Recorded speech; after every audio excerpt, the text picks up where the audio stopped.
Hello everybody, this is Neil from NC Software. I'm going to show you the new features in version 2.1 of Logbook Pro for iPhone and iPad. It is the end of February 2011, and this update is now available to you. If you've got a prior version installed, such as 2.0, you can go to the App Store and go to the Updates area and update your 2.1 version of Logbook Pro.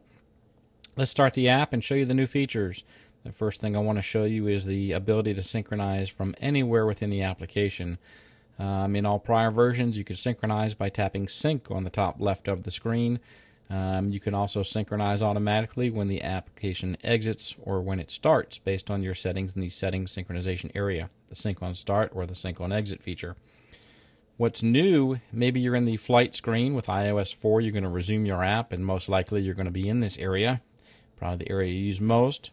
With the simulator, these indicators you see on screen represent finger touches. You can take two fingers and swipe vertically, either up or down, and that will trigger a synchronization. So here I'm showing you that I'm taking two fingers. Now you don't have to make them come towards each other. That's just the only way I can make this iPhone simulator work.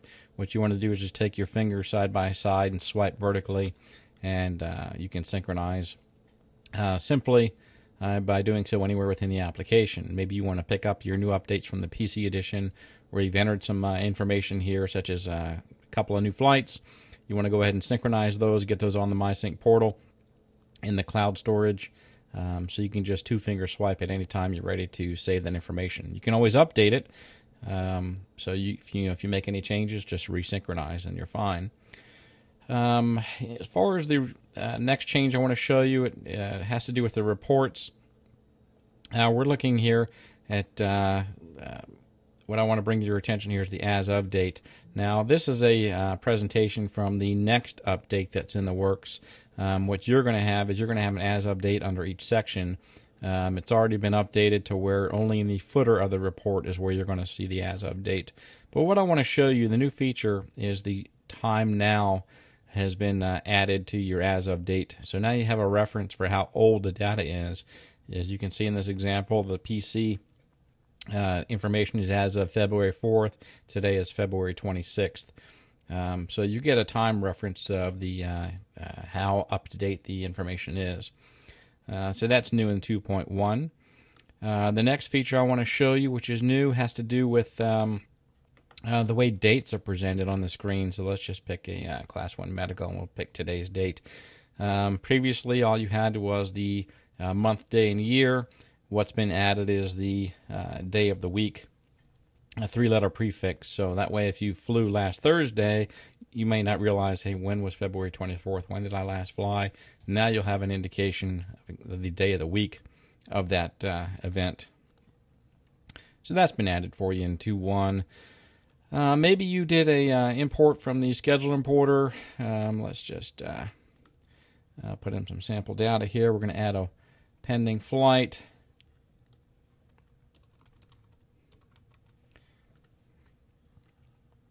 And we'll just mark this as pending.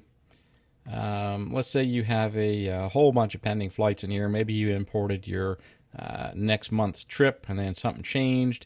You need to delete all those pending flights and re-import from the schedule importer. That could be quite a bit of a pain. You'd have to either do an edit and tap this and then delete, or swipe to delete. It could be cumbersome. So what has been added in 2.1 is the ability to delete pending now.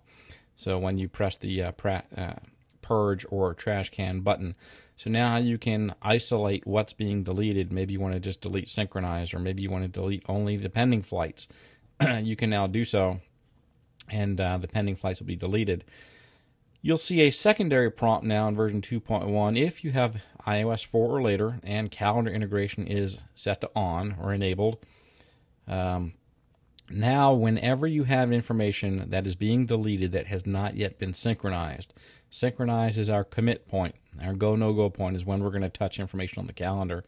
So in this case, we have a pending flight, which has not been synchronized. Pending flights or unsynced data qualify. So if you're deleting something that has not been synchronized, you're going to get a secondary prompt whether or not you want to also remove that information from your calendar.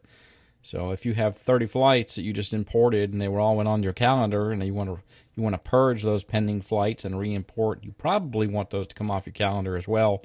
So now we have a fast way of doing that based on that secondary prompt.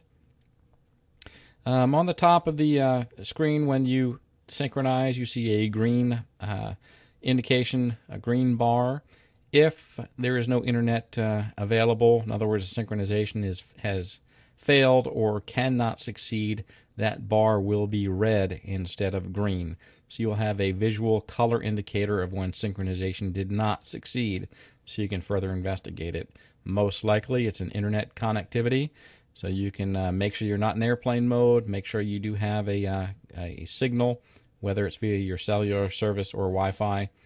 Internet connectivity, best way to check is to go to Safari, open up a web page, and that'll give you even more indication that something's not working right. The money fields, whether it's cost per diem or custom expenses, now will show you the currency symbol. So let's enter $25 for a cost. Just an example, you can see we have a dollar sign that's been added. So just a little finesse there to the information that when you're entering a money-related item, you will get a currency symbol associated with it. As far as pick lists, previously, whenever you viewed a pick list, such as your aircraft types, history events, etc., it would always present the top row as the first item in the list. Now the top row will be your currently selected item. So previously you went all the way to the top. Now you'll be presented with your selected item as the top row. That'll allow you to, in case you missed it by one, maybe you tapped a little off, you can now easily just move one off rather than having to find where you were in a long list of types, for example. Okay, the next thing I want to show you is sort order. Let's say I add a couple of flights. You now can control the way the information is presented to you. So let's just add we'll just do a 10th here. So that's on the 26th. Let's add a flight from yesterday on the 25th. And we'll add one more flight on the 24th. And what I want to show you also here is on these, we got to change the date. You don't have to scroll to get your date to this value. Once it's in sight, just tap it. See, I tap the 23 or tap the 21, and that will bring it down to the selected position. So a little trick there with those pickers. All right, so we've entered a couple flights here. You can see we've got 21, 25, 26. And the way this is, the default sort order is to place the newest information on the bottom. Well, what if you just imported 30 flights and you're entering even more information for the future? You'd have to scroll to the bottom every time. So maybe you want the newest to be at the top. Well, we have a new section in the settings called Data Sort. So Data Sort now allows you to set on the reverse sort order. So if you want newest on top, set it to on. So let's go back and see how that works.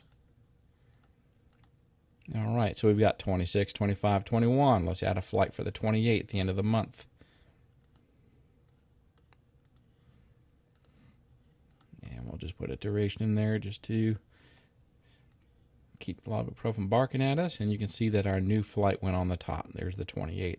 So you have control of the sort order within the settings section, Data Sort. So you can control the top to bottom, whether it's newest to oldest or oldest to newest. Another little tweak has to do with autofill. Previous inversions, I'm going to change this to, I know I've got autofill configured for this type. So you can see, let's see. Autofill has fired and copied our pick and sick, just an example, just for dummy fields to match the duration. Now, in previous versions, if you were to delete the duration and change this to 3.5 from 2.5, Logbook Pro was designed not to change an existing field. So that should apply after a flight is saved. So here we're creating a new flight. You can change the duration at any time, and your autofill will refire and update your corresponding fields. So that is a tweak in version 2.1. The next item to talk about has to do with the calendar integration. I can't show you because we don't have a calendar app on the iPhone simulator, but in version 2.0, whenever you created an appointment, we had to put a little bit of information in the notes field so we could find that appointment later. We had a Logbook Pro unique ID, which is what it was called. Kind of made your appointment look a little ugly, and if you had notes to put in your notes field, it was just something that you probably didn't want in there. Well, the good news is here in version 2.1, no longer will you see anything in your appointment other than your appointment-related information. So we no longer put a Logbook Pro unique ID in the notes field. So that is a good change in the proper way to do it. So I'm glad we were able to finally get that resolved. Something new to also show you. I'm going to go ahead and purge my flights to show you this. I want you to see that the current time is 2:17 p.m. So we're going to add a flight. All right, just for the sake here, I'm going to show you that the out-off, the UI times, out-off on-in, or out-takeoff landing in, when you tap the out field, it's going to default to the current time. All right, so we've got, and then it's going to roll based on your set intervals. You can obviously change those, but for the sake of this example, I want to show you that if I was to add another flight in 2.0, my out time would again be the current time. All right, 14:18. Well, the way this has been updated now is we take your last time, whether it's if an in exists, we're going to take your in time. Otherwise, if your landing exists, we'll use your landing time as a backup. So we're going to take your last time and we're going to add an hour to that and make that your next starting point, assuming you're on the same calendar date. So if this rolls to 27 or 28, it's going to start back to using the current time again. So I want you to remember 1548.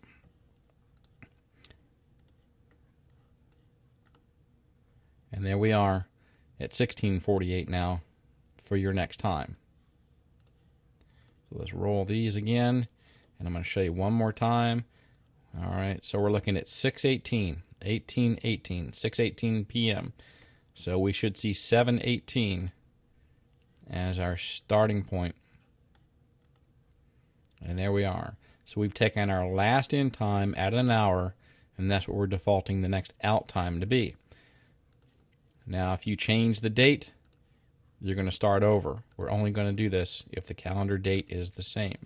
So that's new in 2.1. Allows you to rapidly enter flights and not have to deal with those date pickers and having to go from the current time when you're adding 5 flights, for the airline guys on the same day when you're manually entering those.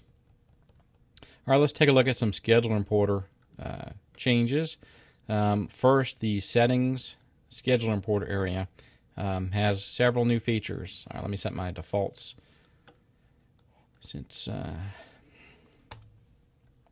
Okay, the first new feature is the ability to use recent recall data when importing trips.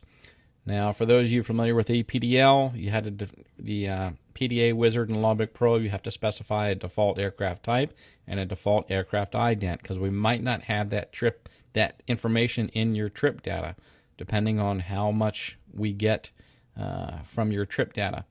So we have you specify a default type and a default ident. If your trip has an aircraft type in it, we're going to use that. Otherwise, we're going to use your default aircraft type as a backup. Same thing for the ident. And a little trick someone suggested, just put an N, and that way you can just add whatever the actual N number is when you actually fly the aircraft. But at least you appease the system and you have the required item filled in. Now, people have requested the ability to use the last entered information. Logbook Pro, when you save a flight, records what you used last for your last date, your last type, your last ident, your last route.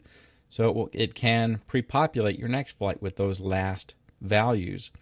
Well, maybe you want for your schedule importer to use those last values. Maybe I last flew all right, maybe some of you that fly the 7.5 and the 7.6.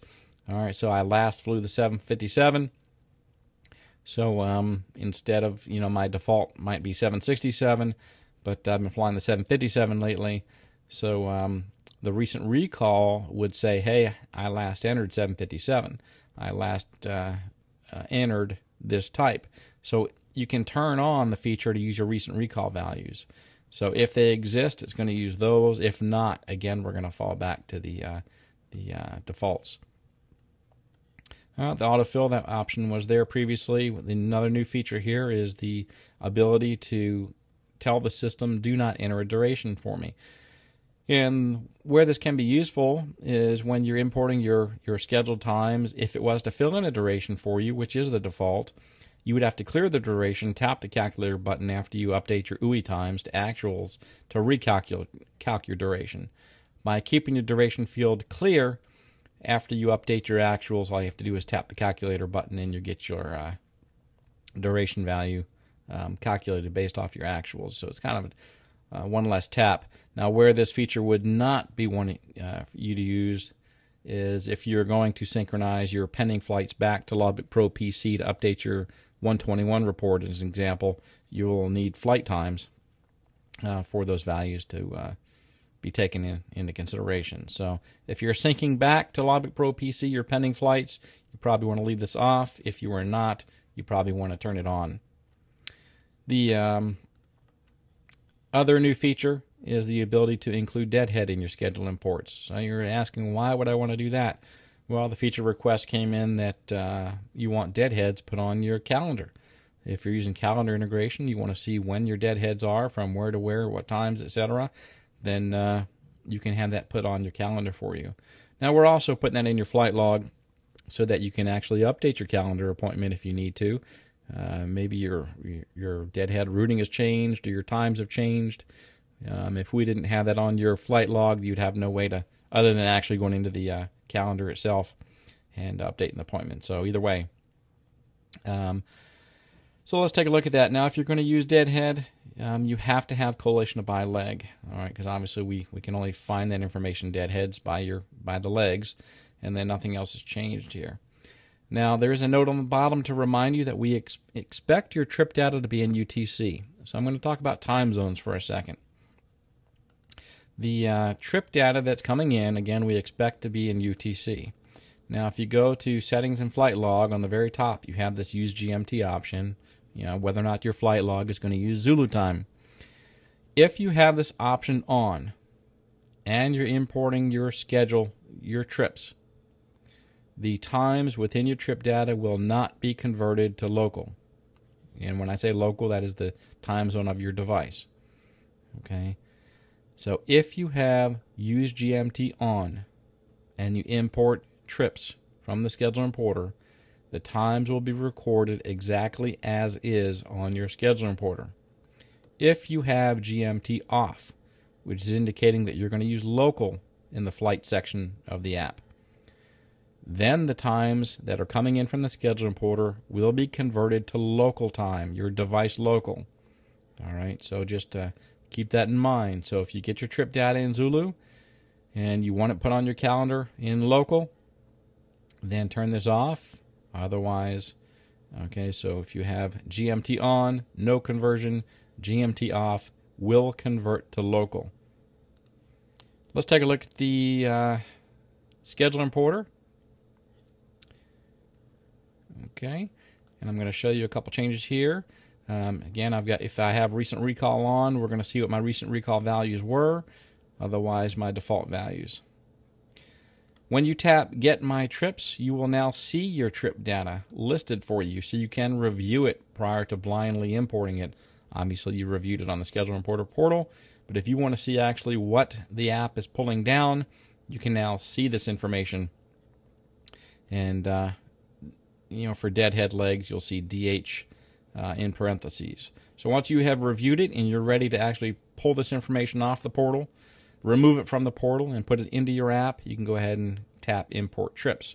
Now I want you to keep in mind we have a deadhead on 1, 2. We're going to take a look at that. All right, so we're processing those trips. And then, all right, so we've got our 34 flights imported from the schedule importer. Let's take a look at them. They're all marked as pending. We've got reverse sort order, so we got our newest on top. Let's go ahead and change that just to show you where that is again and how to do it.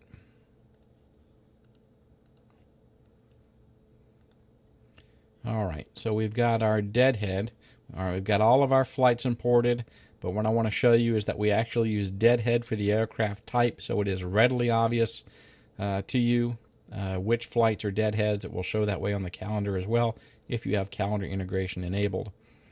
So, no duration, no aircraft ident, simply the date, the type, the routing, and then the time. So if you update it, it will actually update your calendar as well. So we've imported the schedule. We've now import deadheads. The last thing I want to show you is the password capability has been updated.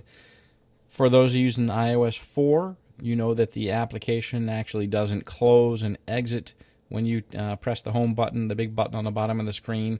It actually just suspends so that you can launch the app in your last control state, your last state of the application.